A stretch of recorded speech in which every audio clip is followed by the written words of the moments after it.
Hi, I'm Rev Myron, a minister with through Pathways of Light, and I've been a Course in Miracles student for 40 years now. I'm going through the lessons this year, and I am asking Jesus for clarity, and then I write whatever comes into my mind, and that's what I'm sharing with you today. So let's get started. I'm on lesson 45. God is a mind with which I think. Today's idea holds a key to what your real thoughts are. They are nothing that you think, just as nothing that you think you see is related to vision in any way. There is no relationship between what is real and what you think is real. Nothing that you think or your real thoughts resemble your real thoughts in any respect. Nothing that you think you see bears any resemblance to what vision will show you. This lesson is stunning. Nothing we think are our real thoughts. Nothing we see with our eyes is what is really there. And nothing we think is real is actually real. But we have real thoughts and we have vision that shows us what is real. This is a lot to take in, but there's more. Paragraph 2. You think with the mind of God. Therefore, you share your thoughts with him as he shares his with you. They are the same thoughts because they are thought by the same mind. To share is to make alike or to make one. Nor do the thoughts you think with the mind of God leave your mind, because thoughts do not leave their source. Therefore, your thoughts are in the mind of God as you are. They are in your mind as well, where he is. As you are part of his mind, so are your thoughts part of his mind. More astounding than knowing how much we have hidden from ourselves is the realization that we think with the mind of God. We share our thoughts with him and he shares his with us. This is happening right now, even as we choose to focus on the endless chatter of the mind. We could instead shift our awareness to our true thoughts, the thoughts we think with God. These thoughts are still in our mind because thoughts leave not their source. They are in our mind eternally. Think about this. We share the same thoughts with God because they are thought by the same mind. Seriously, think about that. Hey, so paragraph 3. Where then are your real thoughts? Today we will attempt to reach them. We will have to look for them in your mind because that is where they are.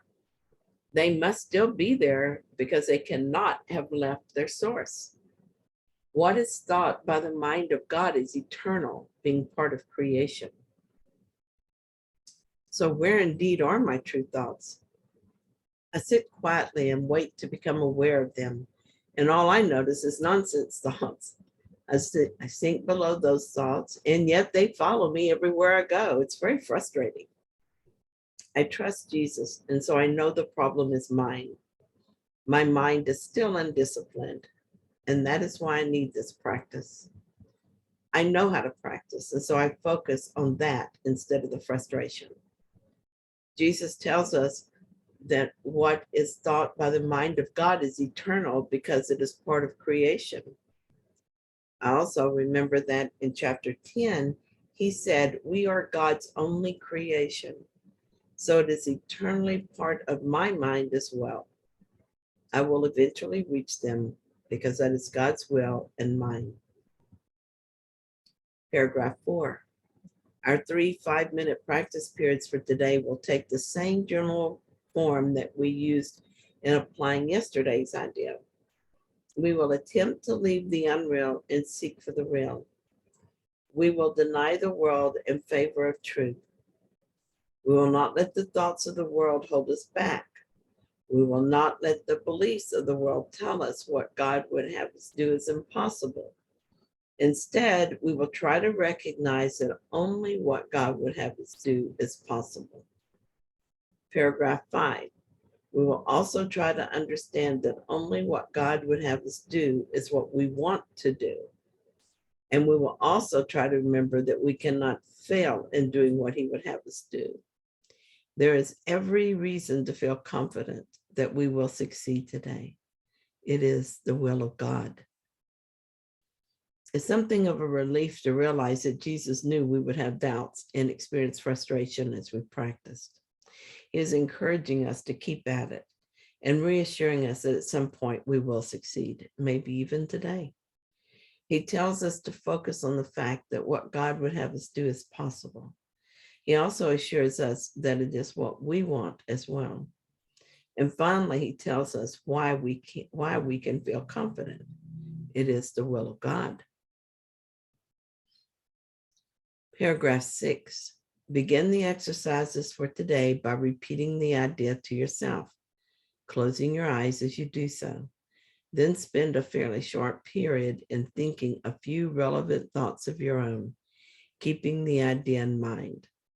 After you've added some 4 or 5 thoughts of your own to the idea, repeat it again and tell yourself gently, my real thoughts are in my mind. I would like to find them. Then try to go past all the unreal thoughts that cover the truth in your mind and reach to the eternal. The exercise itself is simple. No complicated instructions are needed. I have done this practice twice already this morning, and when I became frustrated, I stopped for a while. When the ego enters the practice, it is never helpful. I will not succeed through force of will, that is, by trying to make it happen. His instructions, I would like to find my real thoughts, feels gentler and more peaceful, and I appreciate that. Paragraph 7. Under all the senseless thoughts and mad ideas with which you have cluttered up your mind are the thoughts that you thought with God in the beginning. They are there in your mind now, completely unchanged. They will always be in your mind, exactly as they always were. Everything you have thought since then will change, but the foundation on which it rests is wholly changeless. Okay, I'm stunned all over again. The thoughts I have thought with God in the beginning are still in my mind unchanged. I can know those thoughts again. You know what? It made me cry when I think about this. All those crazy thoughts cluttering up my mind are there to prevent this memory from surfacing. I understand that this is what I wanted at one time, but not now. Now I want my real thoughts.